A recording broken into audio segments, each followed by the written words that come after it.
Alright, so I'm taking a look at the Zontes 703RR here in this lovely red color. There is a gray one over there as well, but I'm going to take a look at this red one, and as I usually do, this is an aesthetic review. This is not a technical review.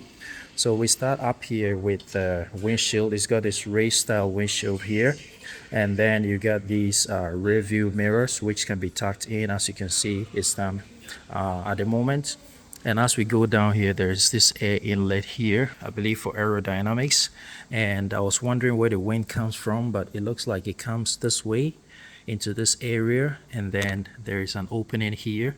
It goes through here, and then it exits from here and here as well. So that's a neat design. It's going to be good for aerodynamics. Now it's got some nice decals here, and you don't have headlamps here. The headlamps are all hidden underneath here. You got some nicely designed 3D daytime running lights here on the left and on the right, and the main headlamps are on this side underneath the fairing here, one on the left and the other on the right, and they are LEDs as well. They look like projector lights, but don't quote me on that. It looks kind of neat. This guy's here, he's got this nice beak here, and in there you can see a nice big curved radiator, good for cooling. And if we come to the side, this one is sporting some Michelin Power GP2 tires here. Entire size 120/70 rim 17 for the front, and as you can see, you got Mazoka upside down forks here. You got J1 brake calipers here. So there are two variations. There's the J1, and there's another version that comes with Brembo brakes. You got double brake disc in front, and then you also have ABS in the front, of course. Now if we go on to the side, they've done a lot with regards to cooling and aerodynamics. So even in this area, there's an air inlet here. There's a cutout here to allow for air intake. And if we go on to the side, we got some very beautiful fairings here, sport ready. So you have wind outlets here, also good for aerodynamics. It's got some nice decals here, double R703, as you can see there. Got your cooling pipes here from the radiator to the engine.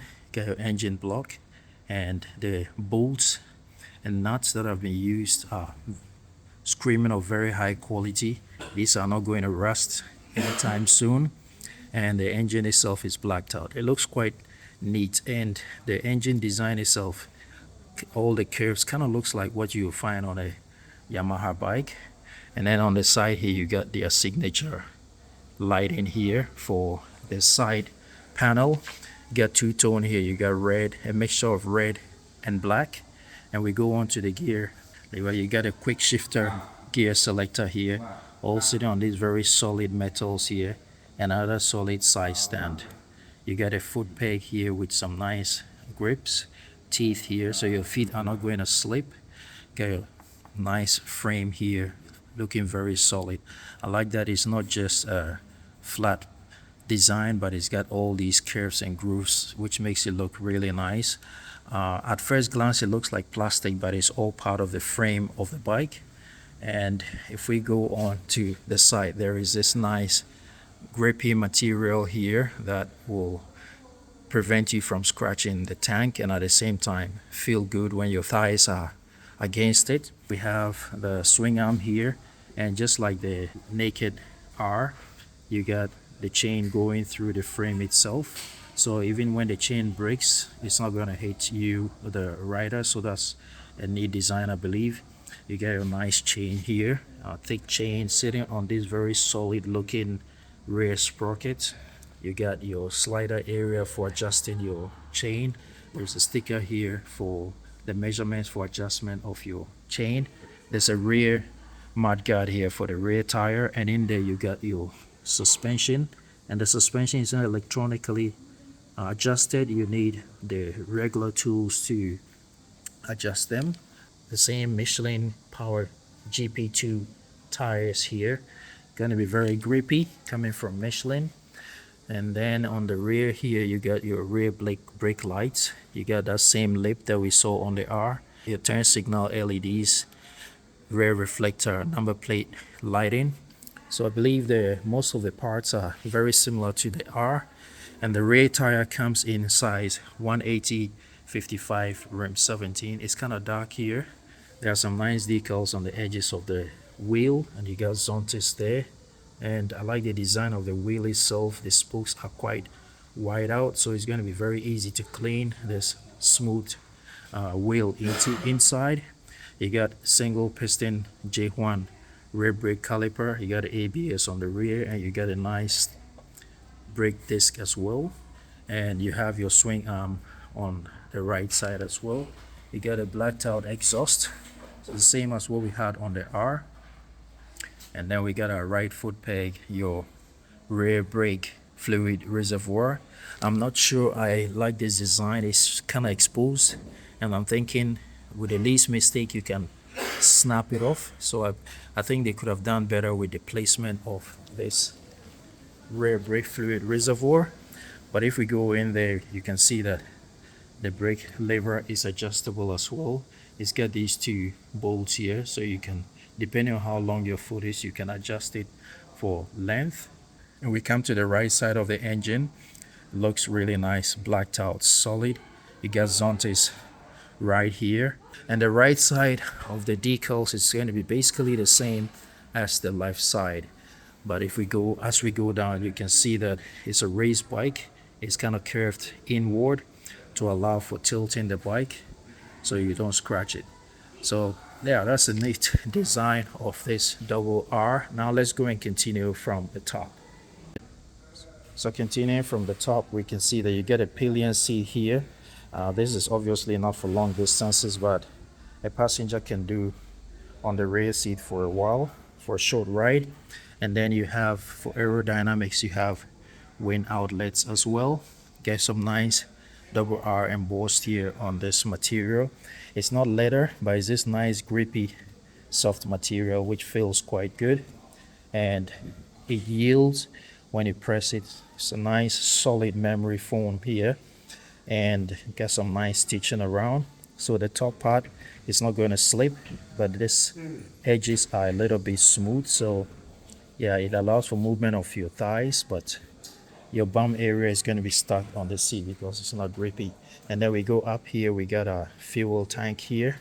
It's all keyless, right? Even the tank is keyless, so very nice design. There's this two-tone, there's red here and there's black plastics here. And then we go on to the steering area. Let me just sit on this bike. So when you're sat here, this is what the front looks like, and it's quite a nice design, I would say. I like how the steering looks. It's not just one solid material. It's got these nice design cutouts here, and it's blacked out as well. The front suspension is adjustable, but you need to use a screwdriver. Now let's go on to the left side. So what do we have here? We have our usual flash to pass button, highlight, low, high beam, low beam switch here, and then you got this one to press to open the seat electronically, and then you got a clutch lever as well, which feels quite good.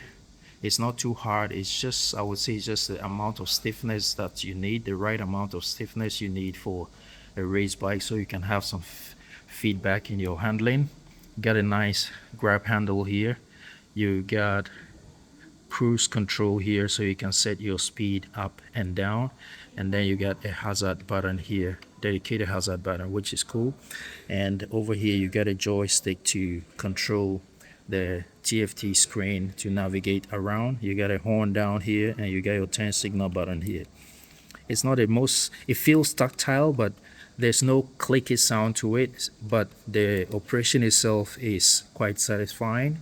So that's for the left side, and on the right side we have your dedicated button for your lighting. When the engine is on, the daytime running light is on, but to turn on the headlamps, you just press that and you can have the headlamps on.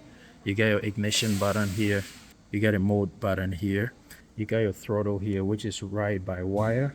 So this is a new for this new model, so ride by wire, it feels really good. And we got a front brake lever here as well, which is blacked out and feels very solid. It's adjustable, and the clutch lever is adjustable as well for reach. And up here we got a TFT screen, which is of a nice size. So with the TFT screen on, this is what we see. We got very nice indicator. So let's look at it. You got neutral here. You're very crisp. All the information that you need is populated really nicely. And if we press the mode button, we can see you got rain. It populates out there, rain. And we got sports. You got, I believe, your customized setting. And then you got maybe lap and all the other modes that you find. But most of the time, most people are going to write it in normal mode or in rain mode, depending on what you're doing. And you get all the tire pressure monitor, engine light, oil indicator, your speedometer right here. It's all very crisp, very visible from where I'm sitting as a rider. So let's quickly take a look at the lighting and see how it looks. So that's what the daytime running lights look like. They're quite bright. And if I turn on the turn signal, it signals on the rear view mirrors, and on the rear it signals off here as well. And we can take a look at what the brake lights look like. They are under the seat and look really nice. And if I just press the brake lever, we can see how bright it turns on. So to turn it off, you just press that, long press that. It's going to turn off the ignition and also lock the steering automatically. You heard the sound right there. So that was, and the beeping shows that the bike is under lock now. So that's really cool.